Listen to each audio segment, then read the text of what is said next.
Hey, salut les amis, j'espère que vous allez bien. Alors aujourd'hui, je me trouve à Nevers et je suis pas loin de la porte du Crous. Et on va faire une vidéo un petit peu... aujourd'hui, je vais vous parler de signes de reconnaissance. Vous connaissez les signes de reconnaissance? Eh ben, je vais vous en parler tout de suite, juste après ça.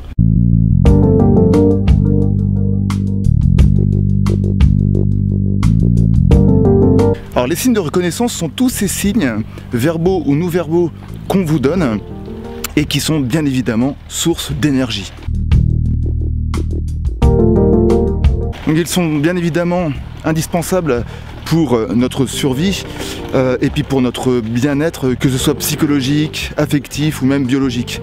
D'ailleurs, j'en reviens rapidement à la vidéo que j'ai fait sur Frédéric II, où je vous explique son expérience avec des bébés et justement ces fameux signes de reconnaissance. Ils peuvent être conditionnels. Alors qu'est-ce que ça veut dire conditionnel? Tout simplement, ils sont faits par rapport au travail que vous réalisez.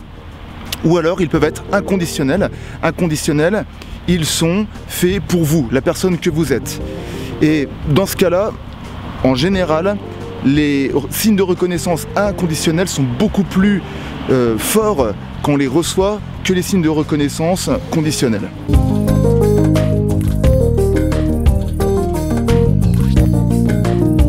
Bon, j'en profite pour faire un petit tour dans Nevers. Et là, je sais pas, je suis dans une petite rue, je suis un petit peu perdu. Non, je suis pas perdu. Ouais, j'en profite pour faire un petit tour dans Nevers. En fait, c'est vraiment très joli. Oui, donc pour en revenir à ces signes de reconnaissance, il faut savoir que on ne les donne pas à chaque fois un peu n'importe comment. Non, il faut bien évidemment qu'ils soient dosés. Parce que sinon, il n'y a aucun intérêt à les donner. Je fais attention de ne pas me faire écraser au passage. Alors pour en revenir à mes fameux signes de reconnaissance, d'ailleurs au passage appelés aussi stroke, parce que ces signes de reconnaissance ont été développés par Eric Berne, le père de l'analyse transactionnelle. Donc il explique que ces signes de reconnaissance peuvent être positifs ou négatifs, et à partir de là, que l'être humain préfère avoir un signe de reconnaissance négatif au risque de ne pas en avoir. Parce que le fait d'avoir un signe de reconnaissance, même négatif, cela veut dire qu'il en a quand même un. S'il n'en a pas, c'est de l'indifférence, tout simplement. Par rapport à ces strokes, il faut comprendre que, et c'est important, que, comme je vous l'ai dit en début de vidéo, on en a besoin, c'est vital. Beaucoup de personnes souffrent parce que justement, dans le monde de l'entreprise, chez eux, avec des amis, dans leur famille, ils en ont pas assez. Ils en ont pas assez. Et comme vous le comprenez, si on n'en a pas assez, cela va de notre bien-être mental ou psychologique.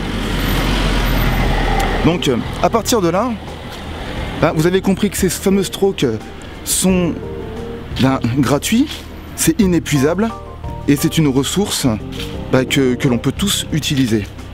Donc j'ai envie de vous dire, utilisez-le à fond, donnez-le aux personnes que vous aimez et vous verrez qu'en retour, ils vous retransmettront aussi ces signes de reconnaissance. Ma vidéo se termine ici, j'espère qu'elle vous a plu. Je vous dis bien évidemment à lundi prochain. Laissez des commentaires, abonnez-vous à ma chaîne et puis laissez un pouce bleu si vous l'avez aimé. Je vous dis à très bientôt, ciao.